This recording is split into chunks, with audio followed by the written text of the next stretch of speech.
దేశంలోనే కాదు వారణాసిలోనూ హ్యాట్రిక్ విజయంపై కన్నేశారు ప్రధాని మోదీ. ఆధ్యాత్మిక నగరం కాశీ నుంచి లోక్సభ బరిలో నిలిచిన మోదీ నామినేషన్ దాఖలు చేశారు. 4 సామాన్యులు ఆయన పేరును ప్రతిపాదించారు. మోదీ నామినేషన్ కార్యక్రమంలో పాల్గొనేందుకు ఏపీ నుండి చంద్రబాబు నాయుడు, పవన్ కళ్యాణ్లు వెళ్లారు. ఎన్డీఏ భాగస్వామ్య పక్షాల నేతలుగా వారు అక్కడికి వెళ్లారు.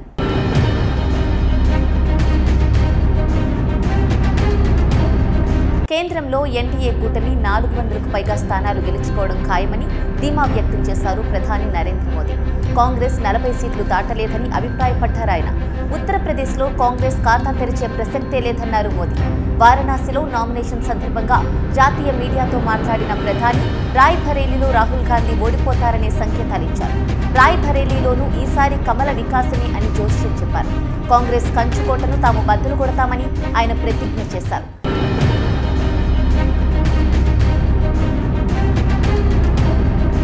వారణాసి బీజేపీ అభ్యర్థిగా ప్రధాని మోదీ నామినేషన్ దాఖలు చేశారు. ఎన్డీఏ నేతలతో కలిసి ర్యాలీగా తరలి వెళ్లి గంగా సప్తమి, పుష్య నక్షత్రం కలగలిసిన శుభముహూర్తంలో అఫిడవిట్ పత్రాలు సమర్పించారు.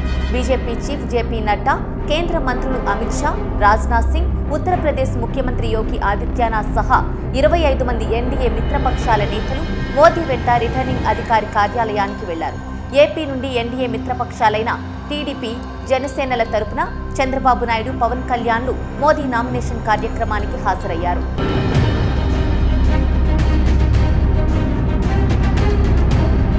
వారణాసి నుంచి మోదీ నామినేషన్ను 4 సామాన్యులు బలపరిచారు. ఇందుకోసం భిన్న సామాజిక వర్గాలకు చెందిన వ్యక్తులను ఎంచుకున్నారు ప్రధాని. అయోధ్య రామమందిరంలో బాలక్ రామ్ ప్రాణ ప్రతిష్టకు ముహూర్తం నిర్ణయించిన పండిట్ జ్ఞానేశ్వర్ శాస్త్రి నరేంద్ర మోదీ పేరును ప్రతిపాదిస్తూ పత్రాలపై తొలి సంతకం చేశారు. అలాగే 2 ఓబీసీలు, 1 దళిత సామాజిక వర్గానికి చెందిన వ్యక్తులు ప్రధాని అభ్యర్థిత్వాన్ని బలపరిచారు. తాను సామాన్యుల తరపున నిలబడే నాయకుణ్ణి అని చాటుకోవడానికి మోదీ ఇలా చేశారు. ఎన్నికల్లో ఈ సోషల్ ఇంజనీరింగ్ కూడా కలిసొస్తుందని బీజేపీ వర్గాల అంచనాగా చెబుతున్నారు.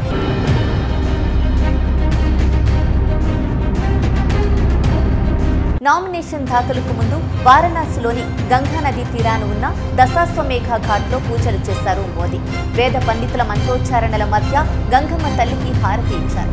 అనంతరం పర్యాటక బోటులో గంగా విహారం చేసిన మోదీ కాలభైరవ ఆలయంలో పూజలు చేశారు. ఆధ్యాత్మిక నగరి వారణాసి నుంచి ప్రధాని మోదీ పోటీ చేయడం వరుసగా ఇది 3వసారి. తొలిసారి 2014లో ఇక్కడి నుంచి పోటీ చేసిన ప్రధాని 56% ఓట్లతో విజయం సాధించారు. 2019లో దాదాపు 5 లక్షల మెజారిటీ దక్కింది. హ్యాట్రిక్ విజయమే లక్ష్యంగా 3వసారి వారణాసి బరిలో దిగారు ప్రధాని నరేంద్ర మోదీ.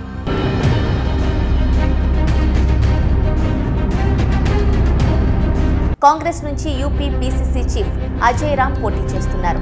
మోదీపై ఈయన పోటీ చేయడం ఇది వరుసగా 3వసారి. సార్వత్రిక ఎన్నికల తుది దశలో భాగంగా జూన్ 1న వారణాసి స్థానానికి పోలింగ్ జరగనుంది. 2014, 2019 ఎన్నికల్లో వరుసగా గెలిచి 2 సార్లు ప్రధాని అయ్యారు మోదీ. ఈసారి కూడా గెలిచి హ్యాట్రిక్ పీఎంగా సరికొత్త చరిత్ర సృష్టించాలని ఆయన తహతహలాడుతున్నారు. సర్వేలన్నీ తమకే అనుకూలంగా ఉన్నాయని ఎన్డీఏ నేతలు అంటున్నారు.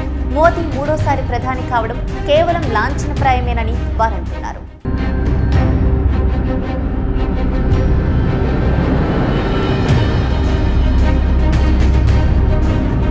Please subscribe .news.